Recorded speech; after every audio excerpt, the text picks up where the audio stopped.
हमके जनी बुझा बात बुझावा ना करा के लाई बेदावा ना ना पानी जहुआ ना नु हो सैया कपले रोहिया लगे के भी छापना खेलावना मोरा पास पर हो ए धनी हो पूरा होई तहरो मनो कामना जब कनिया बनके आइबू घरे हो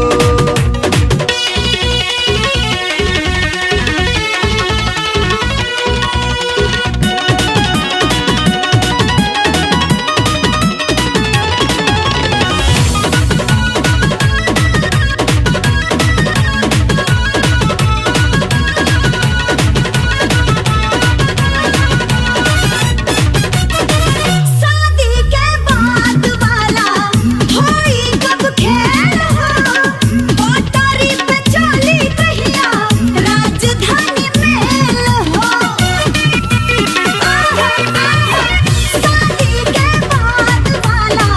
होई कब खेल हो पटारी पे चली कहिया राजधानी मेल हो कुछ दिन औरी बर्दाश्त करहो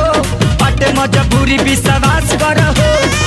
चूल्हिया में डालब लभ के लावा ना ना पने महटिया वाला ना पने महटिया वाला नु हो सैया कपले रोहिया लगे ई भी छावाना खेलावना मोरा पास पर हो ए धनी हो पूरा होई तहरो मनो कामना जब कनिया बनके आइबू घरे हो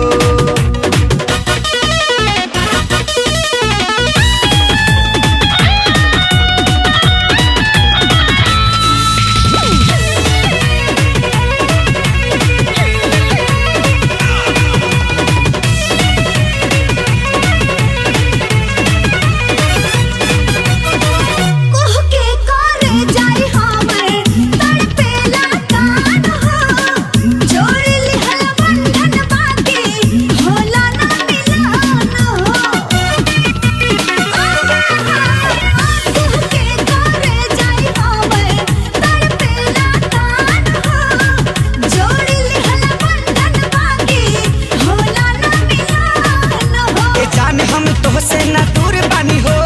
हमहू प्रीतिया में चूर बानी हो हम नई खीरानी दाहत